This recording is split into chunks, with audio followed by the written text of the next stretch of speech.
నాడు యూనివర్సిటీ మంచి భవిష్యత్తు కోసం తెలుగు విద్యార్థులు ఇష్టపడే యూనివర్సిటీ. ఇప్పుడు మీరు ఇంతకుముందు అన్నారు నేనే గొప్ప అని అనుకునే భ్రమలోకి చాలామంది వెళ్తున్నారు, అలా అనలైజ్ చేయడం స్టార్ట్ చేస్తున్నారని. కానీ మీ మీద ఒక ఇది ఉంది ఏంటంటే హను రాఘవపూడి అసలు ఇండస్ట్రీలో తనే తోపు డైరెక్టర్ అనే ఫీలింగ్లో ఉంటాడు. ఇప్పుడు వేరే డైరెక్టర్ని చేసి చాలా లైటర్ వేలో తీసుకుంటాడు. అంటే ఎవరు నేనండి ఆ 4 వాల్స్లో అలా ఉంటాయన్న మాటలు అన్నది ఒక ఇది ఎంతవరకు నిజం? అసలు పచ్చబద్ధం. ఈ 4 వాల్స్లో ఇప్పుడు మీరే అంటున్నారు 4 వాల్స్ మధ్యలో నా ఫీలింగ్ అని. ఈ 4 వాల్స్ మధ్యలో నా ఫీలింగ్ బయట ఇప్పుడు మూసున్న చేయి గురించి ఈ చేతిలో ఏముంది అంటే మనం అనంతం ఊహించవచ్చు, ఏదన్నా ఊహించవచ్చు, ఇందులో పట్టగలిగే ఏ విషయమైనా ఊహించవచ్చు. కానీ ఎందుకంటే మీకు తెలియదు కాబట్టి దీంట్లో ఏముందో.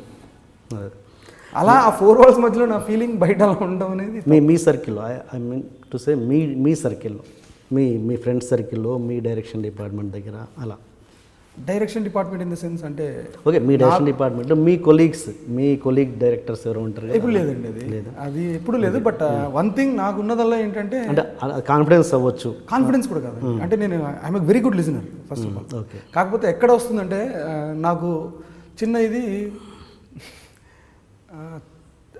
ఒక పని చాలా శ్రద్ధగా చేయాలని నా ఇంటెన్షన్. అంటే ఇప్పుడు సింపుల్ ఎగ్జాంపుల్, ఇప్పుడు ఫోన్ మాట్లాడుతూ టీ పెడుతున్నాం అనుకోండి, ఏదో పడుతూ ఏదో ఎక్కువైంది సంథింగ్, అప్పుడు హూమ్ టు బ్లేమ్?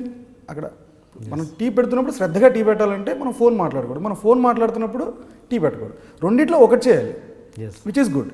ఆ 2 కలిపి చేసినప్పుడు ఏదో ఒకటి పాడైపోద్ది. సో అక్కడ కోపం వస్తుంది.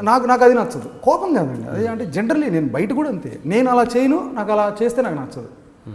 అంటే 100% ఫోకస్ ఉండాలి చేసేదాని మీద అనేది.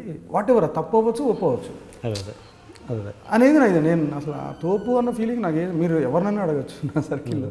లేదు నాకు ఫస్ట్ టైం మిమ్మల్ని చూస్తున్నాను, అంటే నేను విన్నదానికి నేను చూస్తున్న దానికి చాలా తేడా ఉంది. అందుకని నేను అది క్లారిఫై చేసుకోవడానికి అడిగాను. అంటే చాలామంది అంటే నాకు ఎప్పుడు మీ టాపిక్ వచ్చినా కూడా నేను ఇంటర్వ్యూ చేసే ప్రయత్నం కూడా ఎప్పుడు చేయలేదు యాక్చువల్గా, సీరియస్గా మాట్లాడాలంటే. ఎందుకంటే ఇవి వినడం వల్ల రకరకాల సరేలే వచ్చినప్పుడు వస్తుంది చూద్దాం అన్నట్టుగానే ఉన్నాను తప్ప. అంటే ఏంటంటే నేను విన్నది ఏంటంటే హను రాఘవపూడికి యాటిట్యూడ్ ఎక్కువ, హెడ్ వెయిట్ చాలా ఎక్కువగా, ఇలాంటి టాక్సే నాకు ఎక్కువగా వినట్టే. అంటే ఎందుకు వస్తుంది ఇలాంటి టాపిక్, ఎందుకు వస్తుంది సార్? మనం ఇప్పుడు అది ఉందనుకోండి, అది ప్రతి చోట రిఫ్లెక్ట్ అవుతుంది. మైండ్ సెట్ అది. ఇప్పుడు మీరు చెప్తుంది ఒక మైండ్ సెట్, అది ప్రతి చోట రిఫ్లెక్ట్ అవుతుంది. సే దట్ ఇప్పుడు నాకు అది ఉందనుకోండి, నేను పని చేసిన వాళ్ళు ఎవరు నాతో మళ్ళీ తిరిగి పని చేయాలనుకోరు కదా. ఎనీ గివెన్ డే ఇప్పుడు నాతో మాట్లాడిన వాళ్ళు కానీ నాతో పరిచయస్తులు ఎవరైతే ఉన్నారో వాళ్ళు ఎవరు మళ్ళీ నాతో రిలేషన్ మెయింటైన్ చేయరు. అంతే కదా. Particularly when you are not in a good shape. నేనేం గుడ్ షేప్లో ఉండడానికి నేనేం బ్లాక్ బస్టర్లు తీయలేదు ఫస్ట్. నేను ఎప్పుడు అప్ అండ్ డౌన్ ఫిలిమ్సే ఉన్నాయి నా దగ్గర, నేను చేసినవన్నీ. సో ఆ టైంలో వీళ్ళందరూ ఎందుకు ఉంటారు నా చుట్టుపక్కల? నా శ్రేయోభిలాషులు ఎందుకు అవుతారు వాళ్ళు? నాకు అలాంటి ఫీలింగ్ ఉండుంటే, నా బిహేవియర్ అదైతే వాళ్ళందరూ నాకు చాలా క్లోజ్. ఈవెన్ ఈ రోజు దగ్గర నుంచి నాని కావచ్చు, నితిన్ కావచ్చు, Nitin is very good friend of mind, Nani కావచ్చు, ఇప్పుడు శర్వా కావచ్చు, టెక్నీషియన్స్ కావచ్చు, నేను అందరితోటి రిపీట్ చేసే వర్క్ చేశాను.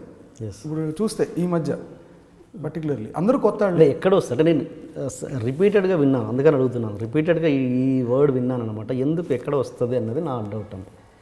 ఏమోండి, very good creation, fantastic creation. అది లేదండి అసలు నా పర్సనాలిటీలోనే లేదు. నా ఫ్రెండ్స్ అందరూ కూడా చాలా కింద నుంచి ఉంటారండి మొత్తం. లైట్మెంట్స్ కూడా నా ఫ్రెండ్స్. బట్ ఇంకా నేను రివర్స్గా ఇంకోటి ఏంటంటే అతనికి విపరీతమైన ఎఫెక్షన్, కేరింగ్ మైండ్ అన్నది మీ టీంలో చాలామంది నుంచి విన్నాను నేను. 2 ఒక దగ్గర అంటే 2 అది చెప్పారు, ఇది చెప్పారు, అలా ఇలాంటివి ఉన్నాయి అన్నది కూడా చెప్పారనమాట. అంటే కేరింగ్ అన్నది చాలా ఎమోషనల్ మనిషి, చాలా కేరింగ్ మనిషి. మరి అలాంటి అతనికి ఇలా ఏంటి అన్నది నా అది లేదండి. అంటే 2 ఒక దగ్గర ఉండవు, ఒకరిలో 2 కత్తులు ఉండవు. సో ఏదో ఒకటి అబద్ధం, ఏదో కేరింగ్ అన్నదని అబద్ధం, ఇదన్న అబద్ధం. ఓకే, అంటే ప్రొఫెషనల్గా మీరు అలా ఉంటారేమో, అది వాళ్ళకి యాటిట్యూడ్ లాగా కనిపించవచ్చేమో బహుశా. అంతే. సేమ్ ప్రాబ్లం నాతోటి కూడా ఉంది, అందుకని నేను రిలేట్ అవుతాను. అది నేను నమ్ముతాను. ఫస్ట్ ఆఫ్ ఆల్ నన్ను చూస్తే ఎవడైనా వీడికి బాగా బలుపు అనుకుంటారు. బట్ అసలు ఇన్నర్ స్పేస్ ఒక మనిషిని దగ్గర నుండి చూసినప్పుడే అది తెలుస్తుంది ఎవరికైనా, ఎనీబడి.